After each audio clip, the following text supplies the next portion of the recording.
si vous êtes d'accord, l'ouvrage Penser la communication, où vous faites la distinction entre communication normative et communication fonctionnelle. Une de votre conclusion, c'est qu'il y a un décalage entre promesses des discours et réalité des intérêts. Est-ce que vous pouvez nous expliquer un peu mieux Si vous voulez, cette idée? il y a un paradoxe dans la société moderne, c'est qu'il n'y a jamais eu autant de techniques de communication, le téléphone, la radio, la télévision, l'ordinateur. Il y a partout de la communication. Et en même temps, les hommes disent « Oh, la communication, ce n'est pas très important ». Alors pourquoi il y a ce décalage? Mon hypothèse, elle est que les techniques de communication sont très efficaces, mais la communication humaine est très difficile, parce qu'on a du mal à se comprendre. Alors du coup, j'ai introduit cette distinction entre la communication normative, qui est la volonté des hommes de se comprendre, mais qui prend énormément de temps dans un couple, dans une famille, dans une entreprise, dans un pays, en Europe, dans le monde. Donc ça, c'est la communication normative, c'est-à-dire un idéal de compréhension, ce qui nécessite souvent de négocier parce qu'on ne se comprend pas, parce qu'on n'est pas d'accord. De ce que j'appelle la communication fonctionnelle, c'est-à-dire qu'avec les ordinateurs, la radio, la télévision, on échange beaucoup d'informations, mais il n'y a pas forcément cet idéal de compréhension. Autrement dit, notre société contemporaine, il y a des milliards d'informations qui circulent, mais il n'y a pas beaucoup de communication. Et c'est pour faire cette différence que j'ai dit communication fonctionnelle, parce qu'on a besoin des informations pour vivre, pour l'économie, pour la politique, mais il n'y a pas de rapport direct entre cette abondance d'informations et le fait que finalement, aujourd'hui, il n'y a jamais eu autant de techniques de communication dans le monde et il n'y a pas plus de compréhension, il n'y a pas plus de tolérance. Donc c'est ce décalage que j'essaie de souligner. Le citoyen, à votre avis, est vraiment un être critique qui n'est pas aliéné par les médias? Bien sûr, parce que le pari de la démocratie, c'est de penser que l'individu, et c'est un pari extraordinaire, c'est une merveilleuse utopie, le pari de la démocratie, c'est de dire que chaque homme, chaque femme est suffisamment intelligent pour être à l'origine de la légitimité politique. Donc je ne comprends pas pourquoi on admet que l'homme, quel que soit son niveau d'éducation, est intelligent pour voter, et que quand il écouterait la radio, ou regardait la télévision, ou lirait le journal, il serait stupide et aliéné. Je dis, il faut choisir. C'est le même homme, c'est la même femme. Donc si on lui donne l'hypothèse d'intelligence pour la politique, il faut lui donner la même hypothèse d'intelligence pour la communication. Donc vous ne croyez pas du tout à la tyrannie des médias? Non. Bien sûr que les médias ont une influence, mais comme la politique a une influence, comme l'économie a une influence, comme la religion a une influence. Mais ce qui est frappant en un siècle de communication, presque maintenant, c'est qu'il y a de plus en plus de messages et que les citoyens, en fait, prennent de plus en plus de distance. C'est-à-dire que vous et moi, nous recevons beaucoup d'informations, mais nous faisons notre ménage, nous choisissons. Bien sûr qu'il y a de l'influence, partout. Et quand l'élite intellectuelle dit « mais le peuple est aliéné par les médias », mais quelle serait la supériorité de l'élite pour dire que le peuple serait aliéné et pas eux? Moi, je vais vous donner un exemple d'aliénation. Les élites, elles disent « le peuple est aliéné par la télévision ». Et moi, je dis les élites, elles sont aliénées par Internet. Parce que maintenant, tout ce qui est Internet, c'est formidable, c'est la révolution. Les élites intellectuelles et culturelles n'ont aucune distance critique sur Internet. Par contre, elles disent du mal de la radio et de la télévision. Ben moi, je fais le raisonnement inverse. Heureusement qu'il y a eu la radio et la télévision depuis les années 30, même si les programmes ne sont pas toujours bons, parce que ça a permis progressivement d'élever le niveau de la culture, d'ouvrir de la compréhension sur le monde. Et Internet, c'est très bien, c'est très utile Internet, mais Internet, c'est une communication seulement individuelle. C'est une communication entre communautés. Et ce qui est intéressant, si on compare Internet avec la radio et la télévision, c'est que la difficulté de la radio et de la télévision, c'est qu'il faut faire tenir ensemble des gens qui n'ont pas d'intérêt commun. Tandis que dans Internet, ce sont que les gens qui ont une connaissance ou un intérêt commun qui se réunissent. Vous comprenez? C'est la différence entre une communication pour la communauté avec Internet et la différence pour la société avec la radio et la télévision. Donc réaliser une communauté scientifique autour de la communication, c'est peut-être un des points de départ. Oui, c'est un des points de départ. Et si vous voulez, je dirais que les sciences de la communication sont en retard sur la réalité technique de la communication. C'est que le progrès technique a tellement été vite depuis 80 ans que le monde académique n'a pas, les intellectuels, hélas, n'aiment pas la communication assez, et deux, ils n'ont pas pensé. Donc il y a un retard. Je vais prendre un exemple en symétrie. Pour l'écologie et l'environnement, ce sont les scientifiques qui ont été en avance. Et ils ont dit à partir des années 1980 aux politiques, attention, la Terre va devenir une poubelle, il faut faire attention. Et la politique a résisté, mais maintenant, partout dans le monde, on admet que la question de l'écologie, c'est fondamental. Donc là, pour l'écologie, c'est les scientifiques qui ont été premiers. Et pour la communication, c'est exactement l'inverse. C'est le business, l'économie, les techniques qui ont été premières. Et c'est le monde de l'université qui est en retard. Il faut absolument rattraper ce retard. Sinon, on va mourir avec l'idéologie technique. C'est-à-dire que tout le monde aura toutes les techniques, les ordinateurs, et on ne se comprendra pas. Si vous voulez, ce qui risque de menacer l'homme, c'est ce que j'appelle en français les solitudes interactives. C'est-à-dire que les êtres humains restent seuls, solitaires, mais ils passent leur temps à s'envoyer des messages. De toute façon, si vous voulez, le seul problème aujourd'hui avec les techniques de communication, c'est qu'elles vont très vite, elles vont sûrement trop vite par rapport à la lenteur de la connaissance. Et nous avons besoin de la lenteur de la connaissance. C'est-à-dire l'ordinateur, c'est très bien, la radio, la télévision, c'est très bien. Mais vous et moi, nous ne vivons pas au rythme de l'information mondiale. Donc il faut absolument garder la lenteur de la communication par la lecture, le journal, le livre. Et il n'y a rien de plus idiot que de dire que le livre va disparaître uniquement parce qu'il y aurait le iPad. Tu saurais bien que iPad existe. Mais un livre électronique, ce n'est pas un livre de papier. Autrement dit, plus l'information va vite dans le monde, plus il faut accepter que les hommes vont lentement dans la compréhension et dans le respect mutuel.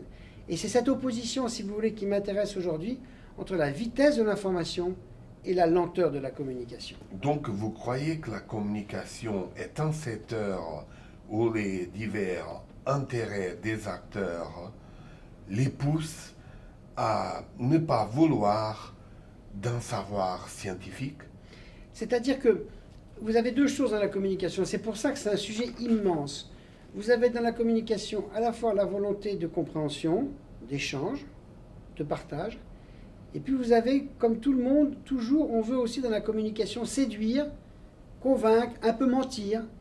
Donc il y a toujours les deux dimensions. Donc c'est pour ça que je dis que une des grandes questions du XXIe siècle, comme il y aura énormément de techniques, de messages, d'informations, d'images, de données, il faudra absolument développer des connaissances pour la communication, pour essayer de comprendre où est le vrai, où est le faux, où est le facile, où est le difficile, où est le mensonge, où est la vérité. Si vous voulez, je trouve que la communication, c'est un immense progrès en 2 siècles, mais maintenant ça devient dangereux parce qu'il y a tout. Donc il faut absolument arriver à produire des connaissances pour savoir qu'est-ce qui est important, qu'est-ce qui est secondaire, qu'est-ce qui est très important, etc. Et je trouve que le monde universitaire devrait beaucoup plus prendre au sérieux la question de la communication. Je vais vous dire mon obsession théorique. C'est que la radio, la presse écrite, les livres, la radio, la télévision ont été pendant 3 siècles un facteur pour rapprocher les hommes. Aujourd'hui, il y a tellement de techniques que le monde est presque transparent. Tout le monde voit tout le monde. Mais les différences culturelles, religieuses, philosophiques sont très visibles. Donc si jamais on ne fait pas attention à l'importance de la communication, les techniques de communication peuvent créer de la haine entre les individus et les peuples. C'est pour ça que je dis que la communication, c'est la question de la paix et de la guerre du XXIe siècle. Et je dis aussi que la question politique de la communication, parce que la communication, c'est d'abord une question politique au sens large, c'est-à-dire à quelles conditions les hommes peuvent-ils cohabiter pacifiquement. C'est ça la question de la communication. Les hommes ne se comprennent pas bien, mais ils essayent de cohabiter. C'est la même chose dans une famille, dans une entreprise, dans un pays, dans la mondialisation. Donc la communication, c'est l'apprentissage de la cohabitation. Si on arrive à faire ça, c'est la paix. Sinon, les techniques de communication seront des accélérateurs de guerre. Et donc pour ça que je dis, le XXIe siècle, c'est la question de la paix et de la guerre avec la communication. Parce que, si vous voulez, l'information, c'est plus facile que la communication, parce que l'information, c'est le message, la communication, c'est la relation. Mais il va y avoir une crise de l'information parce que pour l'instant, on mélange toutes les informations. Et donc, si vous voulez, dans la révolution de l'information, il faut distinguer la plus importante qui est l'information de la presse. Et ça, c'est toujours fragile parce que c'est la paix, c'est la guerre, c'est la démocratie. Internet, c'est l'énorme développement, pas de l'information de la presse, mais de l'information service, tout ce qu'on peut acheter sur Internet, les informations qu'on peut avoir, ça c'est très bien. Mais ce n'est pas la même chose que la presse. Ensuite, il faut distinguer tout ce qui est l'information des institutions. Tout le monde a des sites maintenant, donne des informations. Quatrième type d'information qu'on peut avoir avec Internet et qui est différente, c'est tout ce qui est l'information sur les bases et les banques de données qui va se développer. Mais ça va coûter cher et il va y avoir des problèmes de connaissance. Puis la dernière information qui se développe sur Internet, mais qui n'est pas forcément de la communication, c'est toutes les informations relationnelles avec les sites sociaux comme Facebook, etc. Donc si vous voulez, avec l'explosion de l'information, il y a plusieurs types d'informations. Il faut absolument réfléchir aux différences qu'il y a. L'abondance. Oui. Trop d'informations. Il y a trop d'informations, donc les gens résistent. C'est pour ça que j'ai dit le récepteur est toujours intelligent. Comme les informations sont trop mélangées, les gens ne s'y retrouvent pas. Donc il y a un vrai travail de déontologie à faire pour être capable de séparer les différents types d'informations et bien dire pour un usager, attention, l'information de la presse, ce n'est pas de l'information service, ce n'est pas la même chose que l'information des bases de données, etc. etc. Et le problème qu'on a, c'est que les informations, ça va devenir un marché très rentable, sauf pour l'information news, l'information politique, parce que l'information politique, elle n'est jamais rentable, mais elle est indispensable. Le plus compliqué, c'est les hommes. Et même si demain, vous avez 6,5 milliards d'ordinateurs sur Terre, ce ne sera pas forcément la paix. Ce n'est pas parce que vous avez les mêmes outils que vous pensez la même chose. Entre Taïwan et la Chine, il y a partout des ordinateurs. C'est quand même la guerre. Entre Israël et les Palestiniens, il y a partout des ordinateurs. C'est quand même la guerre. Au Timor et en Inde, etc., etc. Donc vous pouvez avoir partout les mêmes ordinateurs et cependant la guerre. Donc c'est-à-dire que si on veut la paix, c'est une question politique et ce n'est pas une question technique. Et c'est très important à dire ça aujourd'hui parce que l'idéologie technique est tellement puissante que naïvement, beaucoup de gens pensent que si on a beaucoup de radios, de télévision et d'ordinateurs, on se comprendra. Non. On verra simplement toutes les différences. Et après, quand on voit les différences, alors commence le vrai travail de la communication. Si vous voulez, en fait, il y a deux philosophies de la communication qui existent dans le monde. Une philosophie dominante, complètement dominante, qui est la philosophie technique, qui croit que plus il y a de technique, plus il y a de communication. Moi, je ne partage pas cette philosophie, parce que l'histoire ne donne pas raison à ça. Et la deuxième philosophie de la communication à laquelle j'adhère, on est très peu nombreux, c'est de dire la communication, c'est d'abord une question humaine, pas une question technique, et donc c'est finalement une question politique, politique au sens large, c'est-à-dire qui réfléchit aux conditions dans lesquelles les hommes peuvent cohabiter pacifiquement. Et vis-à-vis cette quantité de moyens de communication, vous pensez que le public est vraiment, disons, sceptique? Je pense que plus il va y avoir de communication, plus il sera sceptique, oui. Et c'est là où je reviens à la distinction entre communication fonctionnelle et communication normative. Si le public est trop sceptique, ce sera une catastrophe pour la communication. C'est pour ça qu'il faut sauvegarder une conception difficile de la communication où il y a du temps, où il y a de la négociation, où il y a la richesse humaine, sociale, culturelle, religieuse. Autrement dit, si vous voulez, plus il va y avoir d'interaction, plus il va falloir distinguer tout ce qui est de la communication technique efficace, mais qui n'est pas essentielle, de la communication humaine, sociale, mondiale, qui elle est essentielle, mais difficile. Vous continuez optimiste? Oui, parce que si vous voulez, la communication, c'est un concept qui est aussi important que le concept de démocratie. C'est-à-dire que on peut constater beaucoup d'échecs de la démocratie, mais il n'y a pas d'autre régime possible que la démocratie.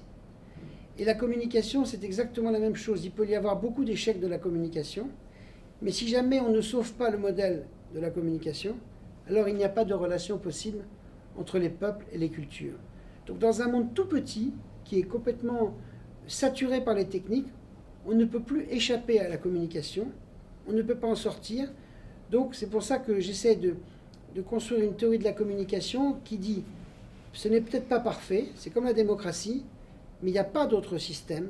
Il faut arriver, pas forcément à ce que les uns et les autres se comprennent, non, mais au moins à ce que les uns et les autres se respectent et apprennent à cohabiter. C'est pour ça que je dis que la question de la communication, c'est la grande question politique du XXIe siècle. Ben, ce sont des murs politiques, culturels, religieux. C'est-à-dire, il faut du temps, il faut de la tolérance, il faut de la... Si vous voulez, ce qu'il y a de plus dur avec la communication, finalement, c'est d'apprendre à respecter l'autre. La grande question philosophique de la communication, c'est que celui à qui je parle ou à qui j'envoie des images ou des données, il ne me ressemble pas.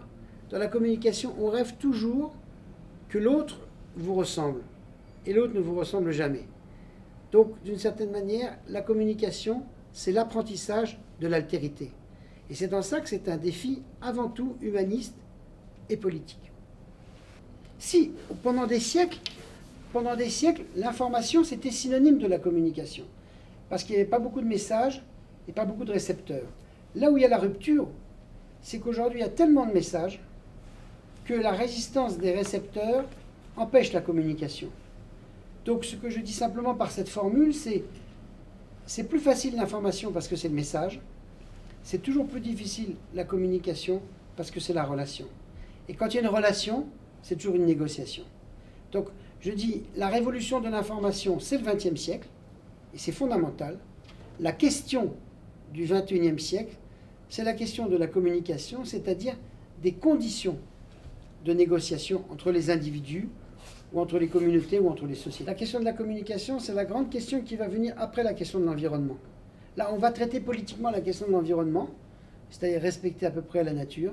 Après, il faudra traiter la question de la communication. Et c'est plus compliqué, parce que c'est d'accepter la cohabitation entre les peuples et les cultures. Et ça ne s'est jamais vu dans l'histoire du monde. Donc ça va être difficile. Mais c'est indispensable si on ne veut pas de guerre mondiale. Voilà. C'est pour ça que je dis la communication. C'est une grande question pour la paix et la guerre. C'est une grande question philosophique, politique, culturelle et humaine. Dominique Morton, merci beaucoup. C'était un énorme plaisir de vous avoir ici.